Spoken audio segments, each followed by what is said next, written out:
And now that I've been entrusted with the job of helping to make North Carolina laws, I feel somewhat of an obligation to point out.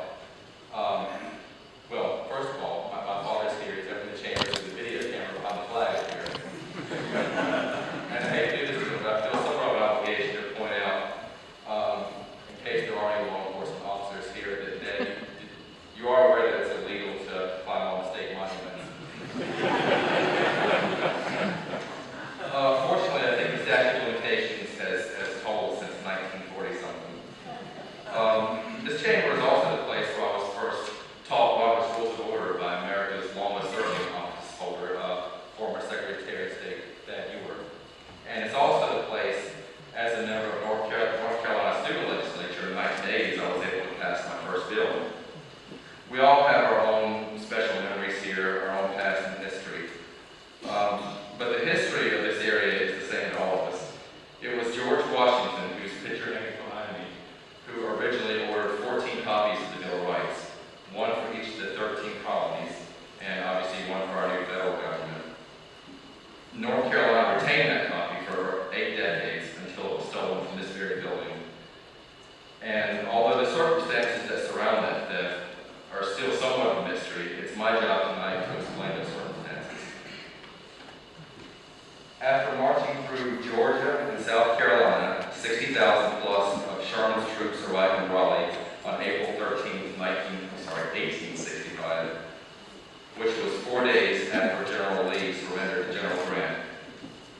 It was also the day before Abraham Lincoln was assassinated.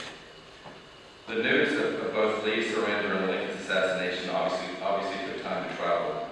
Meanwhile, Sherman's troops sat here in Raleigh. Although Sherman had burned down Atlanta and Columbia, Raleigh was spared.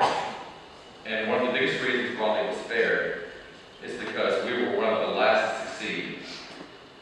North Carolina did not succeed until Lincoln sent the first troops to the south. And the orders from Sherman to his commanders were to deal as moderately and fairly by North Carolinians as possible. Sherman's troops camped all around Raleigh. The majority of them camped on Dix Hill, which is now the spot obviously of the orthopedic hospital. Sherman himself set his headquarters up in Governor Aycock's home, which was at the end of Fayetteville Street, where our Memorial Auditorium now stands. And the soldier who eventually made it to Raleigh with word of Lincoln's assassination was immediately confined. They put guards around him for days, and obviously did not release him until the troops left Raleigh. The orders were to keep him quiet because he didn't want the troops to burn down Raleigh, as they had, obviously, in Atlanta. As a result of the soldiers not knowing the president had been assassinated, and Sherman's orders still moderately, the Capitol building they were sitting in today still stands. But the troops did pillage, and they confiscated as the spoils of war many of North Carolina's most precious documents. And it was the soldier that was stationed in this building that actually stole our copy of